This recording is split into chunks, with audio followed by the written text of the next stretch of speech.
Ang ating book na binasa, ito po ay tinaguriang pastoral epistle. Ang may akda po ay si Apostle Paul. Ito ay sulat niya kay Timothy. Ito rin ay tinaguriang prison epistle dahil nung sinulat niya, siya ay nasa kulungan. Ayan. So, on that time, si Timothy ay batang pastor. Nagpapastor siya sa church ng Ephesus. Okay, so, ang structure of the text sa ating binasa, unang-una ay si Paul ay nag-instruct kay Timothy ano ba ang pamantayan para pagpili ng isang leader. Pamantayan kung saan ito ay swak bilang isang Kristiyano overseer sa ating teksto. No? Ito rin ang pamantayan paano tayo mang-manage ng ating household. Verse 1 to 3. Unang-una, ang sabi dyan, ang sabi sa ating teksto, the same is trustworthy if anyone aspires to the office of overseer, he deserves a noble task. Therefore, pag sinabing therefore, ito ay concluding statement. An overseer must be above reproach. Above reproach, walang kapintasan. Walang masasabi kundi mapurihan ang Diyos. Pag ikaw ay leader, ikaw ay mananampalataya. Isang pamantayan ay ikaw ay above reproach. Pag makita ka ng tao, makikita ang galing ng pamilyang yan. Ang galing ng Kristiyano na yan. Mabait siya. Diba? Walang kapintasan. Dahil ikaw ay Christ-like. At ang sabi dyan, sa 2, above reproach, the husband of one wife. Katatayan. Napakarami po mga magagandang mga babae na ginagamit ng champion. Pero mga kapatid, nung ang Diyos ay naglikha kay Eva, ang sabi ng Panginoon kay Adan, I will give you a helper. Pag sabihin A, sa grammar, ano yun? Singular. Diba? Hindi nagsabi, I will give you helpers. Mga kapatid, mga katatayan, you must have one wife. Ako po ay nanonood ng palabas, telenovela na, ano yun? The Legal Wife. Sino rito ang nakakapanood, no? Legal sa kanila na marami. Pero alam niyo po, ang lalaki, sumasakit ang ulo. Pag maraming wives, sino rito ang gusto kumakit ang ulo? Pero sabi ni Lord, isa lang, one wife. Pakitingnan yung wife. Isa lang ang dapat. Diba? Hallelujah. Yan, one wife. Hindi natin pinapractice ang polygyny or polygamy ni bigamy. Hindi. Tayo ay monogamy. Diba? Sabi nga, ay yung babae at lalaki ay pinag-isa ng Diyos. Hindi pwede yung isang lalaki, dalawang babae pinag-isa. 1 times 1 equals 1. 1 times 2. Hindi pwede. Hallelujah. Okay, so sabi dyan, above reproach, the husband of one wife, sober-minded. Pag sabing sober-minded, we do not allow ourselves to be captivated by any type of influence that would lead us away from sound judgment, pray from intoxicating influence. Mga kapatid, dapat tayo ay merong wisdom. Ang mga Kristiyano, para mapayapa ang buhay, tayo ay dapat merong karunungan na nanggagaling sa ating Panginoon. Dahil pagdating sa mga problema, mga kapatid, mga Kristiyano minsan ay nawawinda, diba? Ano kaya gagawin ko? Naku, ano kaya tatawagin ko si pastor? Ano po? Sabi ni Lord sa sa James, if you lack wisdom, ask God. Dahil napakaraming wisdom ang ating Panginoon. Dapat maging sober-minded ka. Pag ikaw ay Kristiyano, nagmamanage ka sa tahanan, nagmamanage ka sa church, ikaw ay sober-minded. Pakisabi nga, sober-minded. Sober-minded. Amen, di ba?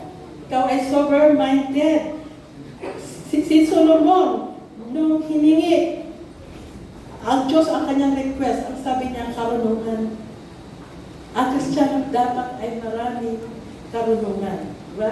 It is just a prayer away ang karunungan, mga kapatid. Kayang-kaya ng mga Kristiyano, kaya ating nakikita pag mga bata na Kristiyano excel. Amen? Dahil si Lord nagbibigay ng gift of wisdom. Amen? So, as a tatay, as a nanay, pero dito sa ating tatay husband of one wife, ikaw ay sober-minded. Hindi ka agad-agad magpatalo sa iyong problema. Hindi ka agad-agad pag may problema, parang ako makaganti. Dapat, ito, last week, di ba? Yung balita na ang nanay ay sinunog niya ang kanyang sarili at ang tatlong anak niya. Nakita pa namin yung borol dyan sa IC, no? Grabe. So, need natin ng karunungan sa ating Panginoon. Dahil ang Diablo ay pumapasok yan. Sabi nga, be sober and be vigilant. Dahil ang Diablo, kahit anong Kristiyano ka na pag minsan, pag pumasok ang Diablo, yan, windang ng buhay. Diba? Amen? Be sober-minded. At ang sabi dyan, therefore, an overseer must be above reproach, the husband of one wife, be sober-minded, self-control. Self-control. Nako, ito ang self-control sa isang tatay, isang nanay, isang leader. Dapat may discipline, exercise is a restraint or pagpipigil sa lahat ng values ng iyong buhay, lahat ng aspeto ng iyong buhay. Dapat ay magpipigil. Sino nito ay nagpipigil na sa pagkain? Grabe, hindi po, no? Kahit na tayo ay Kristiyano na, nawawalan tayo ng pagpipigil. Magpipigil ka, alam mo sa Bible, katatayan, no? Ang matinding nagpipigil, ito si Joseph. Grabe, napakaganda ng asawa ni Potiphar. Grabe, walang ginagawa doon kasi mayaman sila Walang ginagawa kundi magpa-facial, ng katawan. At nakita mo si Joseph na makagwapo. Grabe, siniseduce niya. Sabi ng ibang pag ang palay ay lumaki, tutularan niya ng manok. Pero ano ginawa ni Joseph, mga kapatid? Siya ay tumakbo. Siya ay nagpipigil. Pinipigilan niya. Siyempre, pwede naman siyang ma-attract dahil napakaganda, no? Pero ang Kristiyano, ang katatayan ay magpipigil. Amen? Amen po ba? Amen. Amen. Sa lahat ng aspeto ng ating buhay, yung galit natin, pigilan natin. Diba? Ay, ako, huwag lang natin ang aking pamilya. Ay, ako, kahit Kristiyano ako. Ano, no? Dapat magpipigil. Then, yan ang nais ng Panginoon sa ating buhay. At ang sabi rito, self-control, respectable. Pag sabihin respectable, ikaw ay respetado sa iyong paligid. Ikaw rin ay marunong rumispeto kahit ikaw ang manager. Marunong ka rin rumispeto sa iyong subordinate. Kahit ikaw ay mayaman, marunong ka rin rumispeto doon sa mga namamalimos. No? Marunong kang respectable. At ang sabi rito, therefore, an overseer must be above reproach, the husband of one wife, sober-minded, self-control, respectable, hospitable. Naku, pastora, ako rin ganun eh. Hindi kami basta-basta magbibigay sa mga kumakatok.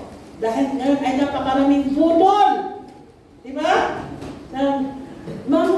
Magpatulong ako, pamasahin lang. Pero yan pala hanap buhay nila.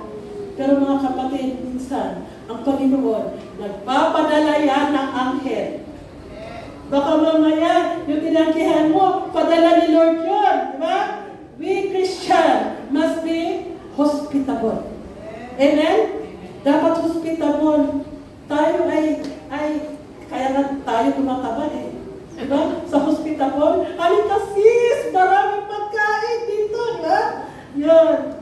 Siyempre, gamitin na natin yung self-control. Yan. Hospitable dapat ang isang Kristiyano. At sabi rito, sa verse 2, able to teach. Naku, yan po ang aking problema, pastora. Natatakot nga po ako mag-pray dito sa harapan eh. Naku, sinabi ko nga sa Baguio, kung merong mahiyain ang iyong lola. Ako po, nung tinawag nga, sabi ko ito sa Baguio, nung tinawag ako sa stage, para ako ay mag-speak sa aking address. Dahil honored student by grace of God, ako pa ay nanghimatay sa hiya. Kung mahiyain lang, mga kapatid, ang iyong lingkod ay mahiyain. Pero si Lord, hindi tumitigil sa buhay mo. He's working in your life. Dinidevelop ka ni Lord. Paano ka mag-teach? Paano ka mag-pray? Paano ka maglilingkod sa Kanya? Amen? Amen. Hindi lang, dyan ka lang. Dahil si Lord, napapansin mo lang, ay, worker na pala ako. Sino po rito ang nais na maging worker tas ang kamay? Ang nais maging worker tas ang kamay. Gusto na hindi pa siya worker. Ayan, salamat sa ilang kamay. Hallelujah. Ayan, so able to teach. At ang sabi rito sa verse 3, not a drunkard. Hindi daw, ano yan, drunkard sa Tagalog? Lasinggo, mga tatay. May nanay ba na lasinggo? Meron din, no? Pero mostly, ay mga katatayan. Kasi ito, at least, no, sa katatayan, Happy Father's Day. Not a drunkard, alcoholic, addictive in alcohol. Meron ako po ay Sunday school teacher. Mag-ingat kayo mga katatayan o kananayan kang ang mga bata ay hindi nagsisinungaling. Yung estudyante ko na 4 years old, nag-report sa akin, teacher, yung tatay ko, pagdating kagabi, suray-suray, tapos nag-away sila ng mami ko, sinuntok si mami ko. Ba? Nasumbong ang tatay na lasingkero. Palagi na lang po siyang lasing. Ba? Ang isang Kristiyano, ang isang nagmamanage ng household, ang isang leader ng church, ay mabuti ang karangalan, not a drunkard. Amen? At ang sabi nito, sa verse 3, not violent, but gentle. Hindi violente. Kung nung araw ay nung bata pa, no, suntukan, pero pag malaki na, pigilan mo yung kamay, pag nagagalit talaga mo, grabe po, ba? Pigilan mo, self-control. Hindi ka dapat violente, but ikaw ay gentle, not quarrelsome. Sino nito ang dating siga sa dating buhay?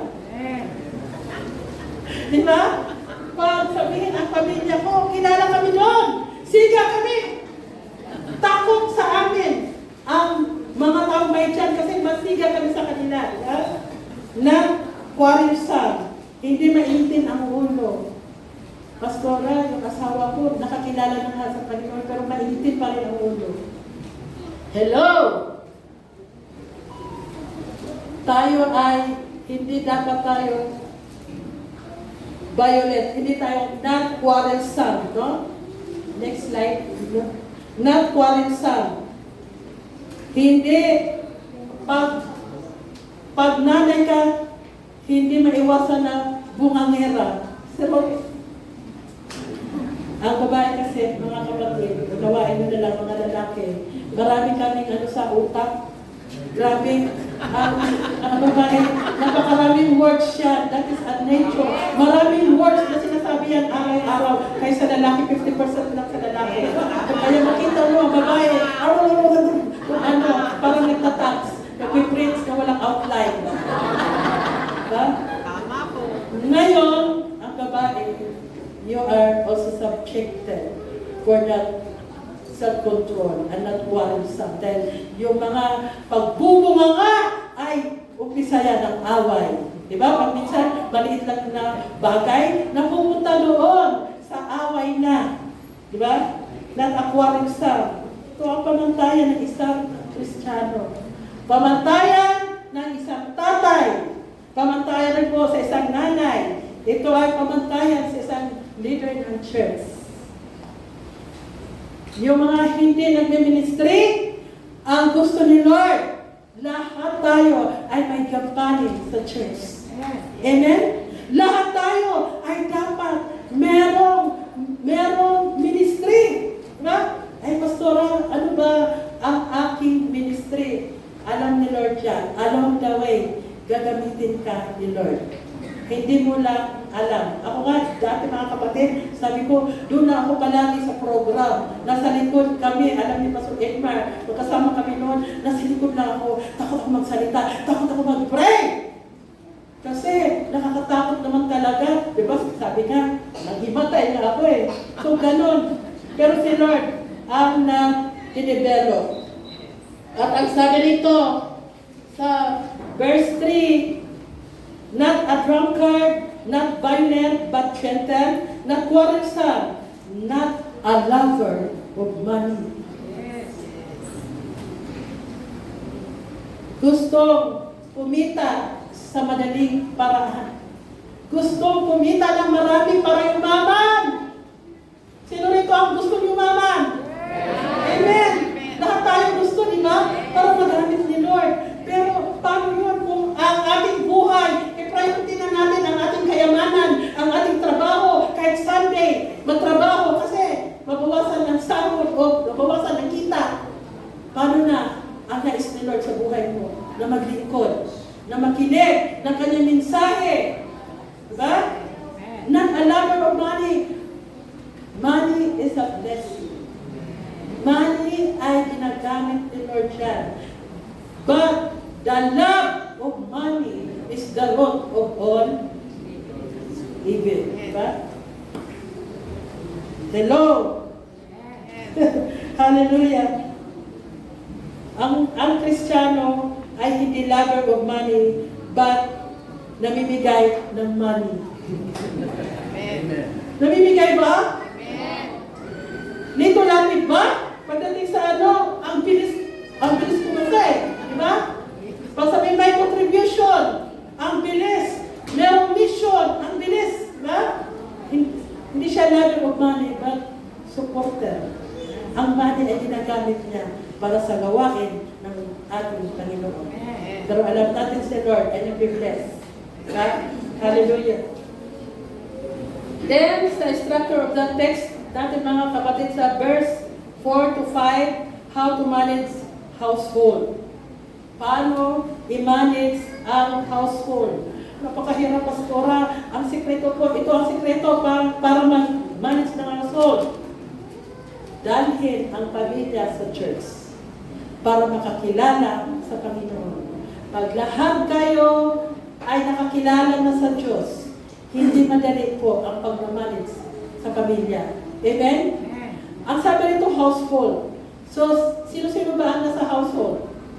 Pamilya, pati katulong. Kasama dito mga kapatid. Pag may katulong ka sa bahay nyo, unbeliever, abay, kasama siya sa iyong imamanage. Dapat maging born again din siya. Diba? So lahat ng meron sa bahay mo ay dapat makakilala sa Panginoon. Amen? Amen. Kasi, pag hindi makakilala yan, may mga conflict yan sa idea, may conflict yan sa ano-ano bang bagay. At ang sabi rito, with all dignity, may karangalan. Pagsabihin, pamilya ng Malyari, ay, ang galing, mababait dyan. Diba? Pamilya ng mga ano rito, no? Ang gagaling yan, babait dyan. Maparangalan ang ating Panginoon sa pamilya nito. With all dignity. Diba? Sabi natin, ang karangalan, ating ingatan, with all dignity, keeping His children submissive. Alam niyo po, nung ating mga anak ay mga bata pa, madaling i-manage. Sumusunod yan. Pero ngayon, sa makabagong panahon, grabe ang mga bata, mga teenager, ang sabi, wait lang. Sino na ito ang nakakaranas ng, wait lang, inutusan, wait lang po, mami, hindi pa natapos yung computer games. Paano yan? Alam niyo po ako ay, meron kami mission na mga bata, Bible study, tapos yung Word of God, pinalikit namin sa dingding. Nag-testify ang nanay pastora. Ano po ba? Inutusan ko yung anak ko. Ang sabi sa akin, wait lang. Nung nabasa ang Word of God, Ephesians 6:1, children, obey to your parents, for this is right. Sabi ng bata, ay, ano po yung aking bibilhin? Imagine yung bata, no? Pag siya ay aral sa salita ng Diyos, siya ay madaling i-manage. Then, so, sino rito ang hindi pa mananampalataya, lalo ang mga teenagers, napakahirap po yan dahil sa ngayong kapanahunan ngayon, napakarami pong kaagaw ang mundo, maraming kaagaw ang church, dahil ang mundo ay napakaraming ino-offer. Ba? Sa teenagers, napakarami po. Kaya dapat ang mga anak ay maging submissive sa kanilang parents. Keeping his children submissive. Ayan. So, the structure of that text, verse 6 to 7, spirituality of a leader. He must not a recent convert. Paano siya maging leader? Paano siya, kung bago lang siyang Kristiyano? It must be rooted the Word of God. Ang isang leader ng church ay maging rooted. But sino po rito ang nakaka-memorize ng John 3:16? Taas ang kamay. Mga kapatid, ang sabi sa Bible, dapat merong Word of God sa puso mo. In Psalm 111, dapat ang banal mong kautusan sa puso ko iingatan upang hindi ako magkasala sa iyo kailanman. Dapat mayroon kang memorize na Word of God. Tangan-tangan mo yan, araw-araw. Ba? Sa ngayon, pinadali ni Lord ang Word of God. Andyan na sa cellphone nyo. Sino rito ang walang Bible sa cellphone? Hindi natin pinagbabawal yung Bible sa cellphone. Merong ibang mga church na bawal ang cellphone dahil nga napupunta doon sa Facebook. Pwede naman kami sa church ay pinagbabawal na namin sa preaching time. Sir, Pastor, paano yung aming Bible ay nasa cellphone? Sabi namin, sige, pwede naman pero naka-silent. Diba? Naka-silent. Self-control pa rin yun. Dahil pag hawak ang cellphone, napupunta sa Messenger, napupunta sa Facebook. Okay? So, ang sabi niyan, he must not be a recent convert. Hindi siya bagong mananampalataya lang pag siya ay leader. Siya ay be well-taught of other people. Ang other people ay maganda ang kanyang reputasyon. Ito yung sinabi natin sa kanina na pag siya ay makikita, yan ay maganda. Maganda ang reputasyon ng kanilang pamilya. Kasi Kristiyano sila. Kasi born again sila. Yes. Amen? Pag born again, maganda ang reputasyon. Kaya tayo ay ingat tayo sa ating mga ginagawa dahil ang napupulaan ay ang ating Panginoong Hesukristo. Pag tayo ay nagkakamali, tayo ay ang napupulaan hindi lang tayo, kundi ang Diyos na yung sinasamba dito. Ang yung sinasamba sa bahay, ang yung sinasamba sa tuwina, napupulaan yan pag ikaw ay nagkakamali. Amen? Pero, Pastora, paano yan? Nagkamali ako. Kung ang pagkakamali mo ay pinagsisihan mo, meron mga Kristiyano kilala ako na nakakilala na nagkamali. Nagkaroon ng kalukadidang. Ano yung kalukadidang? Other woman, ano? Nagkaroon. Natukso, tulad ng sinabi natin kanina. Pero siya ay nagsisi. Sino ang perfecto? Wala, di ba? Romans 3:10, walang matuwid, walang kahit isa. Pero dapat pagsisihan natin ang ating mga kasalanan. Kasi ang Lord ay nagre-restore naman. Diba? Merong mga na-fall into temptation. Na-DA, pero nare-restore. Pero dapat well-taught of other people.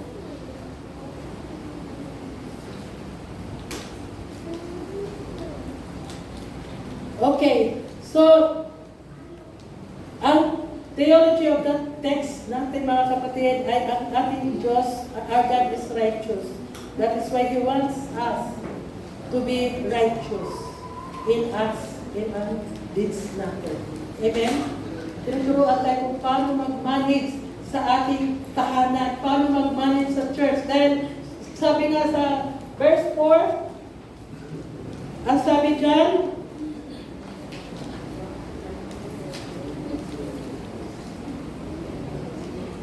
verse 5, brother, if someone does not know how to manage his own household, how will he care for God's church? Dapat ang magandang pag-uugali, character, nagsisimula doon sa ating tahanan. Amen? Amen. Family, sabihin natin, me and my household will serve the Lord. Pag ganon, doon sa tahanan, nagsisimula ang maayos na pagmamanage. Pag ikaw ay maayos sa tahanan mo dito sa church, ay pwede ka rin magagamit. Pwede ka rin mag-ministry. Amen? Amen. Hallelujah. So, application, as a believer and a leader, God wants you to have, unang-una, good Christian reputation. Verse 1 to 3. Magandang reputasyon is the general belief or opinion that our people have about you. How people consider or label you, good or bad. Good Christian. Kaya may Kristiyano. Kumusta naman po ang ating reputasyon sa ating pamilya? Kumusta po ang ating reputasyon sa ating community? Kumusta po ang ating reputasyon dito sa church? Dapat ay good Christian reputation. Pakisabi sa katabi mo, good Christian reputation. Yung mga natutulog dyan, pabayaan nyo na lang. Dito na karanas ng kapayapaan sa church. Malamig ang aircon. No? So, good Christian reputation. Unang-una, sabi doon, trustworthy. Mapagkatiwalaan. Honest. No? Honest siya. Siya ay responsible. Di ba? Pag sa trabaho, good Christian reputation, siya ang palaging napopromote. Napapansin niyo ba? Pag Kristiyano, laging napopromote. Amen? Kasi ang Kristiyano ay kahit wala ang amo, siya ay nagtatrabaho. Siya ay excel. Siya ay full of wisdom. Kasi siya ay Kristiyano. You are privileged. Privileged ka na ikaw ay merong good Christian reputation. Nagre-reflect sa'yo ang Panginoong Jesucristo. Amen. Mapagkatiwalaan ka, hindi ka nangungupit. Hindi ka nanlalamang. Diba? Kasi minsan, nanlalamang, hindi ka nandadaya. Nandadaya ka ng oras, naalala ko yung dati kong trabaho, yung aking kasama ay nandadaya ng oras. Diba? Trustworthy. Pag ikaw ay Kristiyano, magulat ka na lang, ikaw ay nandito na. Amen? Ikaw ay pinupromote ng ating Panginoon. Dahil ikaw ay mapagkatiwalaan. Na? Lalo rito no, sa finance ministry, very crucial ang pera. Salamat sa ating Brother Ronald. Nakasama ko sa National Finance. Ang gagaling nila, Pastora Nenet, at iba pang mga kasama natin sa National, no, na talaga pong andoon ang karangalan, ang reputasyon ng trustworthy. At merong good moral character. Diba? Yung pag high school tayo, pag graduate na, kumukuha tayo ng certificate of good moral character. Sa church, dapat ay meron din sana certificate. Meron ko bihingi na certificate. Pag endorse sa pastor, good moral character. Paano ka maging good moral character kung sa bahay pa lang, ikaw ay wendang na ang bahay mo. Nag-uumpisa sa pagmamanage sa household mo. Dahil ang salita ng Diyos, hindi lang po dito sa church. Ang salita ng Diyos, hindi lang po dito sa four corner of the church. Ang salita ng Diyos ay dapat doon din sa inyong kanya-kanyang tahanan. Amen? Amen? Lalo ang katatayan. Tatay, kayo po ang leader ng tahanan. Kayo po ang mamumuna sa salita ng Diyos. Kayo po ang mamumuna sa devotion sa inyong bahay. Si Pastora, mas magaling sa akin ang wife ko eh. Ina-underestimate mo si Lord, ikaw ay i-develop din ni Lord. Amen? Amen. Katatayan, itayo ang inyong bandera. Hallelujah. Palakpakan natin ang Panginoon. Bakit patalo? Kahit na magaling si Mrs., madalgan yan, magaling din kayo, hindi nyo lang na-discover. Paki-discover. No? Kasi meron kang talento. Alala ko nung bago kaming binalik sa tungko eh, meron isang babae ron, nasa ashirig lang. Ashirig, sabi ko, sis, sabi ni Lord, mapapaawit ka, maganda ang boses. Hindi po! Hindi! Sabi niya, hindi. Sabi ko, maganda ang boses ko, narinig ko kung paano ka magsalita, yung pagka, naku, yun nga po, hanggang ngayon siya ay leader na po siya. Leaders. Diba? Meron, nakatago lang ang mga talento. Pakisabi sa tatay, kaya mo yan. Kaya mo yan, tatay. Tatay. Ay, balik ang bagsik. Hallelujah. So, as a believer and a leader, God wants you to have a good Christian reputation. Pangalawa, respectable family sa verse 4 and 5. Mga kapatid, ang nais ng Diyos ay meron tayong respectable family. Tulad ng sinabi natin kanina, well-managed ang household, born again, respetado, healthy, spirituality, communication, relation, dignified family, worthy of respect, good testimony. At si Jesus ang nakikita sa buhay ninyo. Ba? Na Kristiyano, respectable family. Amen? Pag hindi pa, sisikapin natin. Pag hindi pa, pag may kulang pa, ipanalangin natin. Pag hindi pa, ask wisdom to the Lord. Kaya ni Lord na ikaw ay na makakilala ang buong pamilya. Ang kanyang pangako sa Acts 16:31, pag ikaw ay nakakilala, makakilala din ang buong pamilya. Alam niyo po, si Pastor Big, kami, yung husband ko, we are persecuted sa aming parents, sa kanyang parents, persecuted. Pinapili si Pastor Big, ako, ang iyong relihiyon, at si Helen. Sabi ni Pastor Big, si Jesus Christ, pinalayas kami.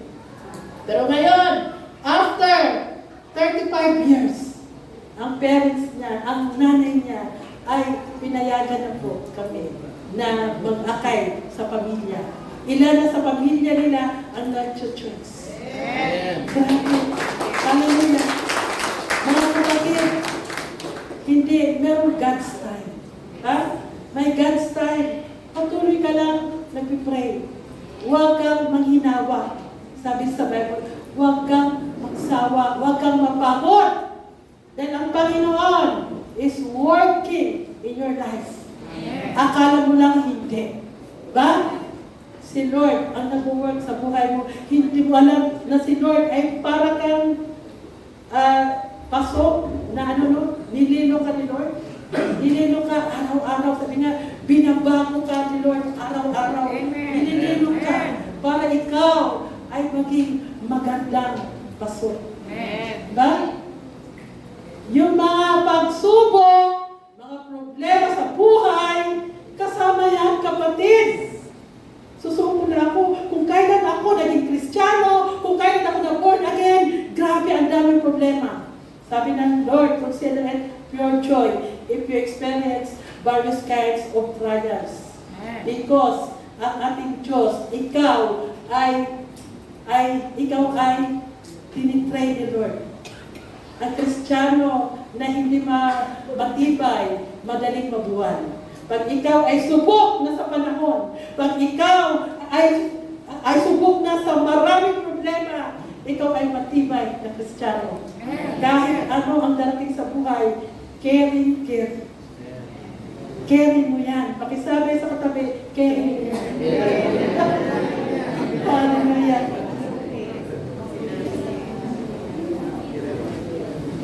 At ang pangatlo, application, mature disciple of Christ, na verse 6 to 7.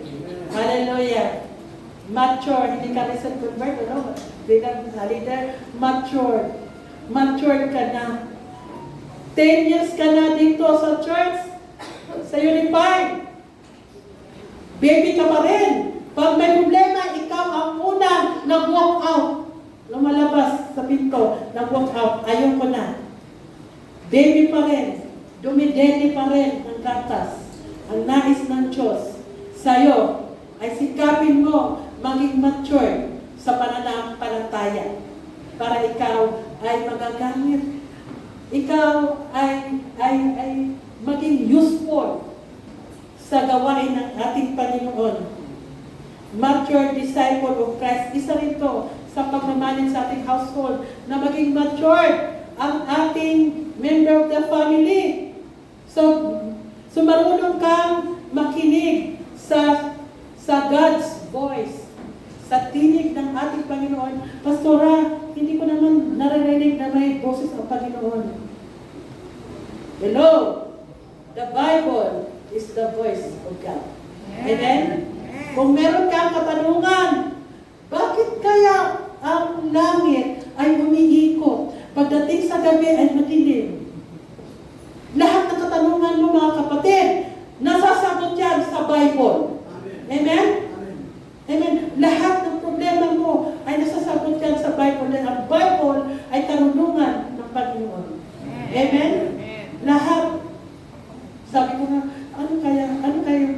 6. Ano kayo yan? Biblical? Di ba? Lahat ng katanungan eh.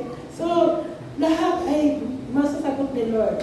Dahil si Lord ay higit na matalino sa lahat. Diba? Hallelujah. So, listen to God's voice at Christ life. Hallelujah. Pakitingnan ang aura ng kapatid mo. Yan ba ay Christ life? Hallelujah.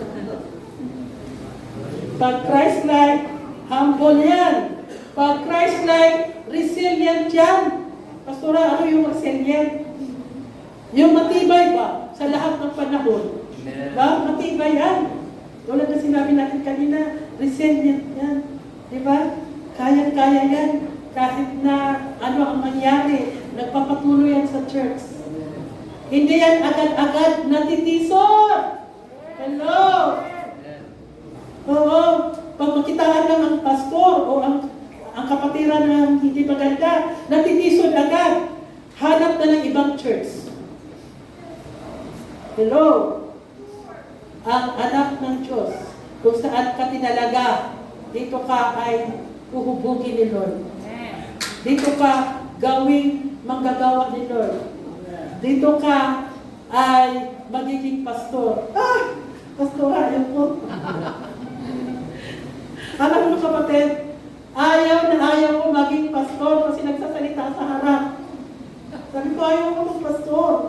Alam nila Pastor Estela yan, ng mga kasama. So, Ekla, mga kasama natin na kasama ko sa ministry ng araw pa. Ayaw ko.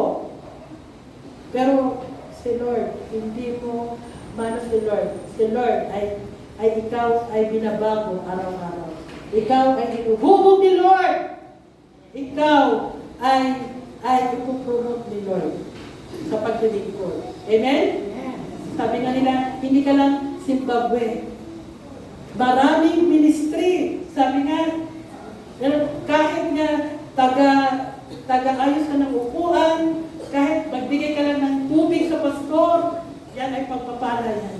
Yan ay ministeryo yan. Amen? Kaya, pagpalain ka ni Lord, pag ikaw ay magpapagamit. I-desire mo, kapatid. I-desire mo na ikaw ay maging Christ-like. Maging hinog ka sa pananampalataya. Para hindi ikaw ang unang nagtatampo. Pag may problema, ikaw ang unang nagagalit. Ikaw ang unang nag-uusig. Pag ikaw ay mature sa pananampalataya, ikaw ang unang umuunawa. Amen? Ikaw ang unang magpapakita ng pagmamahal. Hallelujah. So, dapat tayo ay Christ-like. Ang sabi nga, pag Christ-like ka, ikaw ay dapat katulad ng ating Panginoong Jesucristo na siya ay nagbibigay ng sakripisyo. As a Christian, hindi madali. Sino dito ang okay lang pag-Kristiyano? Ang dami pong sakripisyo. Amen? Sakripisyo yan. Sakripisyo na yung taga-malayo papunta rito, di ba? At mag-church, sakripisyo yan. Pero yung sakripisyo nyo, you're never in the Lord, you're not in faith. May kapalit siya, pagpapala. Hallelujah. At conclusion nito, as a disciple and a leader of Christ, you must manage here. As a leader and a worker of the church, you must manage your household well. Amen? And tayo lahat ay tumayo. Hallelujah. Hallelujah. Habang tayo ay nakapikit. Hallelujah. Pwede po ba pakitaas ang kamay sa nagnanais na maglingkod sa ating Panginoon? Taas po kamay. Hallelujah. Sa nais na paglingkuran ang ating Panginoon Jesucristo, sa nais na mag-manage sa kanilang family well. Hallelujah. Salamat sa mga kamay na tumaas. Salamat sa desire na paglingkuran ang ating Panginoon. Hallelujah. Hallelujah. Amang makapangyarihan sa lahat. Maraming salamat sa umagang ito, Panginoon. Salamat sa mensahe mo, Lord. Sa sa amin, Panginoon. Lord, na kami, Lord, ay magkaroon ng mga gandang reputasyon. Na kami, Lord, ay mag-manage sa aming pamilya, Panginoon, ng maayos, Panginoon, para sa iyong kapulihan. Lord, ang mga kamay na tumataas, nakikita mo, Lord, nababasa mo ang kanilang puso, Panginoon. Lord, bless them, O God. Anoint them, O God. Hallelujah. Sila, Lord, ay maging vessel of salvation. Sila, Lord, ay gamitin mo ng puspusan, Panginoon, na sa kanila, Panginoon,